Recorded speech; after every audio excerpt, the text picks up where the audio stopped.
Hello everyone, welcome to Sanmargaha classes. Next question from the poem Upagupta. What message is conveyed in the poem Upagupta? So Upagupta poem ಅಲ್ಲಿ ಕೊಟ್ಟಿರುವಂತಹ ಸಂದೇಶ ಏನು ಅಂತ ಕೇಳಿದ್ದಾರೆ. Okay, so it was by Rabindranath Tagore. In the poem Upagupta, Rabindranath Tagore conveys a message about the importance of kindness and inner peace. ನಮ್ಮ ಒಳಗಿನ ಶಾಂತಿಯನ್ನ ಮತ್ತು ದಯೆಯನ್ನ ಅವರು ಇಲ್ಲಿ ವರ್ಣಿಸಿದ್ದಾರೆ. It suggests that true enlightenment and fulfillment can be found not through the rituals or worldly possessions.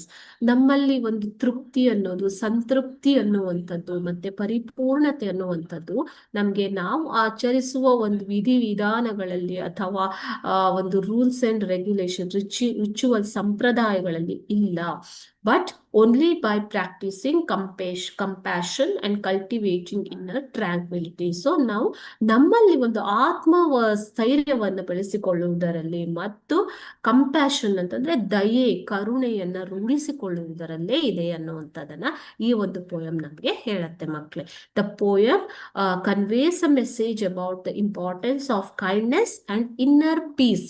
It suggests that true enlightenment and fulfillment can be found not through rituals or worldly possessions, but by ಲೌಕಿಕ ಒಂದು ಸಂಪತ್ತಿನಿಂದ ಬರುವಂಥದ್ದಲ್ಲ.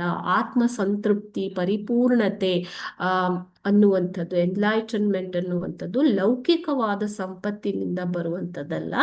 But ಅದು ಯಾವುದರಿಂದ ಬರುತ್ತೆ ಮಕ್ಕಳೇ?